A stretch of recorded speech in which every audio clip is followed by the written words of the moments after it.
Bonjour à tous et bienvenue dans l'émission L'Autre Direct. Aujourd'hui, nous recevons Mathieu Martinière, dont les fidèles de Lyon Capitale connaissent bien la signature, pour la sortie du livre Église, la mécanique du silence, paru chez Jean-Claude Lattès ce mercredi. Bonjour Mathieu Martinière. Bonjour. Vous êtes le co-auteur avec Daphné Gastaldi et Mathieu Péris de cette enquête d'1 an au cœur des scandales de pédophilie dans l'Église catholique. Dans une série d'articles publiés sur Mediapart, vous évoquez notamment l'attitude du cardinal Barbarin dans les affaires lyonnaises. Est-ce que vous pouvez nous en dire un petit peu plus? Qu'est-ce que vous lui reprochez? Alors là, on a fait un an d'enquête autour des histoires d'abus sexuels dans l'Église.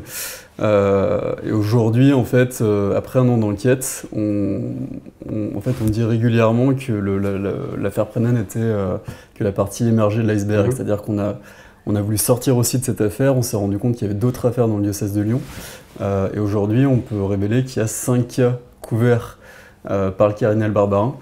C'est vrai qu'il y a eu je pense que c'était au printemps, l'été dernier, il y a eu des gros buzz autour de pas mal de prêtres, mais il y avait pas mal de confusion, il y avait des prêtres qui avaient été condamnés, et puis qui avaient été laissés en poste, il y avait de la pédophilie, il y avait des abus sexuels sur adultes, et tous les médias ont sorti les affaires de la même façon. On a voulu vraiment se centrer sur les affaires couvertes par le cardinal Barbarin, c'est-à-dire qu'en gros, il aurait été informé de faits d'abus sexuels, mais il n'en a pas informé la justice. Et pourtant, aujourd'hui, il n'est pas mis en cause par la justice. L'enquête préliminaire qui le visait dans le cadre de l'affaire Brennan a été classée sans suite à l'été. Donc voilà, aujourd'hui, on voit que finalement, il passe à travers les mailles de la justice. Alors nous, ce qu'on dit pour revenir là-dessus, c'est qu'il y a 5 affaires couvertes par le cardinal Barbarin. Il y a 3 autres affaires on dit que c'est des négligences. On en révèle 2 nouvelles de prêtres qui ont été condamnés mais laissés en poste auprès d'enfants. Donc il y a 8 affaires où le cardinal Barbarin a été négligent. On parle de négligence, on parle de couverture, mais c'est vrai qu'aujourd'hui il n'est pas poursuivi par la justice, notamment pour des causes de prescription, parce que la prescription sur la non-dénonciation est de 3 ans. Ce qui fait qu'il est sauvé à chaque fois par l'expression. Donc là, il y a un vrai débat à avoir autour de ça. Et d'ailleurs, c'est pour ça que le cardinal Barbarin a souvent parlé de cette date de 2007, qu'il était au courant depuis 2007, parce qu'il savait très bien que ça reposait sous le coup de la prescription.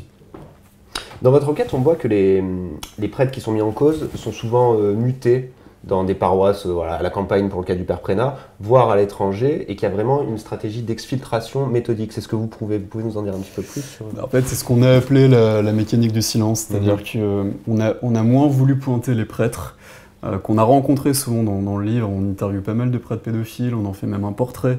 On se rend compte qu'eux-mêmes, c'est choquant ce que je veux dire, mais c'est souvent des victimes. Ils ont alerté leurs supérieurs quand ils étaient au séminaire, les supérieurs les ont laissés en poste. Donc ce qu'on a voulu pointer, c'est vraiment la responsabilité de l'institution, des évêques, parce que souvent les premières critiques qu'on nous donnait, c'était pourquoi vous inquiétez pas dans l'éducation nationale, dans la famille. Moi je répondais, mais oui, il faut enquêter dans l'éducation nationale de la famille, c'est juste qu'on n'a pas... c'est une enquête encore à part, c'est chaque chose en son temps. Les erreurs des uns n'excusent pas les manquements de l'Église. Mais ce qu'on disait aussi, c'est qu'il y a des choses qui sont spécifiques à l'Église.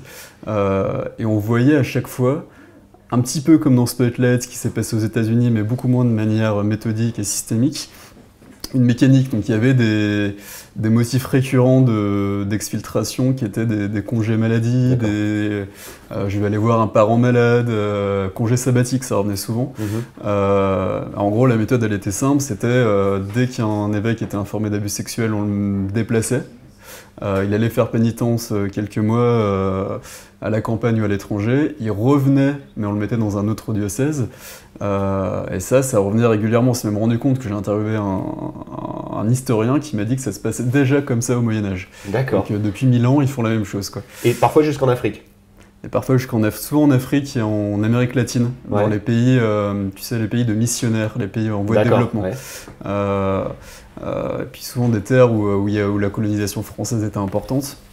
Donc on a retrouvé des exfiltrations en Guinée, au Cameroun, et puis ça allait dans les 2 sens. On a même un cas, on le détaille dans des articles sur Mediapart et dans le livre, d'un aller-retour. Il y a un prêtre qui était envoyé de Lyon à Conakry, et un prêtre qui était envoyé de Conakry à Lyon. Donc c'était même dans les 2 sens, quoi. D'accord. vous parliez du Moyen-Âge, on se dit qu'en 2017 les choses ont pu évoluer. On parle souvent des années 2000 comme un tournant dans l'Église sur ces affaires de pédophilie. Et en fait, vous, dans votre enquête, vous prouvez que pas tellement, en fait, ça tient pas face aux faits, ce discours. Alors, ce qu'on révèle en fait dans notre livre et qu'on a révélé cette semaine, c'est qu'en gros 25 évêques ont couvert 32 cas, 32 auteurs d'agressions sexuelles qui auraient fait 339 victimes. Et sur ces 32 affaires, la moitié, 16 pour être précis, concernent des faits qui sont survenus après 2000. Donc ce que dit l'Église de France, c'était la défense, on a entendu ça toute l'année, c'était vous êtes bien gentil avec votre enquête, mais l'affaire Prena, tout ce que vous révélez cette année, c'était des cas anciens en fait, il y a prescription aujourd'hui quoi. Et puis ça peut pas se passer en France comme ça s'est passé aux États-Unis, puisqu'il y a la séparation de l'Église et de l'État, c'est pas du tout les mêmes problématiques. En fait, on a juste pas voulu les croire sur parole, on a fait notre propre enquête de données, et on s'est rendu compte que la moitié des cas c'était après 2000. Et en fait, depuis 2002, on a pris 2000 parce qu'en 2000, il y a eu une grosse affaire autour de Piquant, qui était le premier évêque qui a été condamné pour non-dénonciation.